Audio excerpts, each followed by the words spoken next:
বিশেষভাৱে প্ৰয়োজন বস্তু কি হৈ আছে? আমাৰ প্ৰয়োজন হৈছে কি হৈছে মানে থাকিব জাগা নাই, এইটোৱে চিন্তা। বস্তুকেইটা লৈ ৰাচন পাতি আছে, আমাৰ বহুত আছে, ৰাচন পাতি থ'বলৈ জাগা নাই।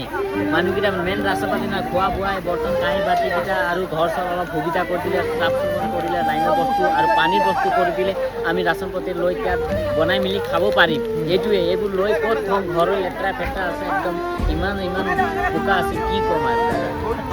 কিমানটামান ঘৰ ভাগিছে? এই ভাঙিছে, ইফালে তই নক'ব, 200মান ভাঙি গৈছে আৰু ইফালে আছে ট'টেল মানে 1,000-2,000 ঘৰ ভাঙি গৈছে। 2-3 হাজাৰ? অঁ, এই বাঁহৰ ঘৰ। বৰ্তমান একদম চৰকাৰক কি ক'বা যে চৰকাৰক আৰু কি ক'ম দাদা, এই আমাৰ বহিবলৈ সোনকালে সুবিধা কৰি দিয়ে, এইটোৱেই ক'ম। নিশ্চয়কৈ চৰকাৰে ইচ্ছা কৰিলে এসপ্তাহৰ ভিতৰত তেওঁলোকক এটা লাইনটো আহি আছে, কাৰেণ্টৰ আহিছে আৰু এতিয়া পানীৰ লাগে সুবিধা। তাৰপিছত ঘৰখিনি অলপ চাফ পানীৰ ব্যৱস্থা হোৱা নাই, পানী হোৱা নাই।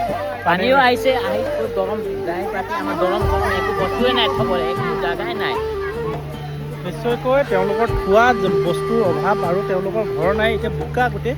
আৰু বোকাত তেওঁলোকে কি ধৰণে ক'ত থ'ব? বস্তু লৈছে কিন্তু তেওঁলোকে মানে থ'ব পৰা নাই। যথেষ্ট বস্তু উঠিছে বৰ্তমান, এতিয়া গাড়ীসমূহ আহিছে, কিন্তু বস্তু থ'বলৈ তেওঁলোকৰ ঘৰৰ অৱস্থা নাই। আৰু তেওঁলোকৰ বিশেষভাৱে প্ৰয়োজন হৈছে বস্তু, খোৱা বস্তু আৰু ঘৰ বনাবৰ কাৰণে যিসমূহ বস্তু প্ৰয়োজন, টিপাল, টিং বা এই ধৰণে যদি কোনোবাই আনে, টেণ্ট বনাই দিলে, ঘৰৰ এটা কেন বনাই দিলে এইটো সুবিধা হ'লেহেঁতেন, আৰু থাকিলেহেঁতেন 2-3 মাহ আৰু অলপ লাহে পাৰিলেহেঁতেন। এইটোৱে সুবিধা নাই। পোৱালীকেইটা ক'ত আছে, দেউতাকেইটা ক'ত আছে, মাকেইটা ক'ত আছে, আমিয়ে গম পোৱা নাই। ফোন কৰিব সুবিধা, মোবাইল যেনে তেনে যাৰ তাৰ কাপোৰ লগাই ফুৰিছোঁ আৰু সৰু কেঁচুৱা লৈ বহিছোঁ একদম গোটেই ৰাতি। তোমাৰ নামটো কি? মোৰ নাম শ্ৰী বিনোদ শৰ্মা। বিনোদ শৰ্মা।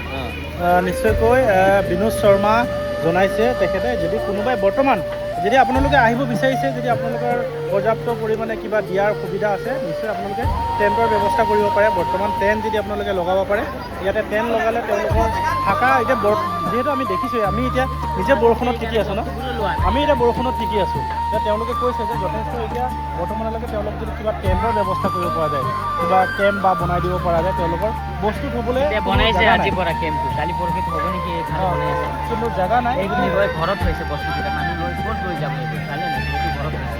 নিশ্চয় যি য'ত পাইছে, এই একমাত্ৰ যিখন ঘৰ আছে, একমাত্ৰ যিটো ঘৰ বাচিছে, এই দেখা যায় চাপঢালাই ঘৰটো, সেই ঘৰটোতে সকলোৱে গৈছে থ'বলৈ। এতিয়া বৰষুণ পৰিছে, থ'বলৈ জেগা নাই, তেওঁলোক সকলো গৈছে। আমি বৰষুণত তিতি হ'লেও অলপ সময়ৰ কাৰণে আহিছোঁ, থাকিব পাৰিম, কিন্তু ইয়াতে তেওঁলোকে পাৰ্মানেণ্টলি যদি থাকিবলগীয়া হয়, সেই বৰষুণত কি ধৰণে থাকিব? তেওঁলোকৰ একো বস্তুৱেই নাই, চব গুচি গ'ল বৰ্তমান।